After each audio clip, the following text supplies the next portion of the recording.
कधी भावांनो तुमच्याबरोबर ही सिच्युएशन झाली आहे का मला सांगा.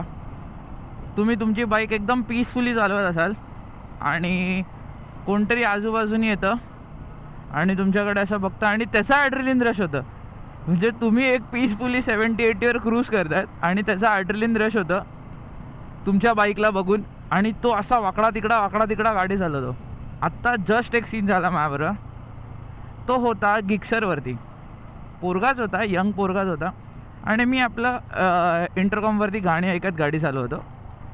एक 70-80वरती मी क्रूज करत होतो आणि त्याला काय ऊत आला काय माहिती, बाजूला आला. असं बघितलं त्यांनी, फक्त एक लुक दिला आणि त्याने डायरेक्ट थ्रॉटल दिला आणि निघून गेला. म्हटलं वा भाई, म्हणजे ॲड्रेलिन रेस आमच्याकडनं झाला पाहिजे, आम्हाला झाला पाहिजे. तर भाई तू गाडी बघून फक्त तुला ॲड्रेलिन रश आला. वाव. पण भावांनो असं काही करू नका, कारण कमी सी सीच्या गाड्या लगेच थांबत नाही आणि तुम्ही एवढ्या सी सीच्या गाड्यांबरोबर कम्पीट करायला बघतात. तर ह्या सगळ्या गाड्या आहेत ना खूप पॉवरफुल आहेत आणि हे यांची ब्रेकिंग पण एवढी स्ट्रॉंग आहे की हे जागेवर थांबतात. आणि त्या कमी सी सीच्या बाईक्स तुम्ही त्याच्या कॅपॅसिटीच्या वरती पळवलं ना की मग ते थांबतच नाहीत आणि मग क्रॅश वगैरे होतो. So ride stay safe. So काळजी घ्या भावांनो.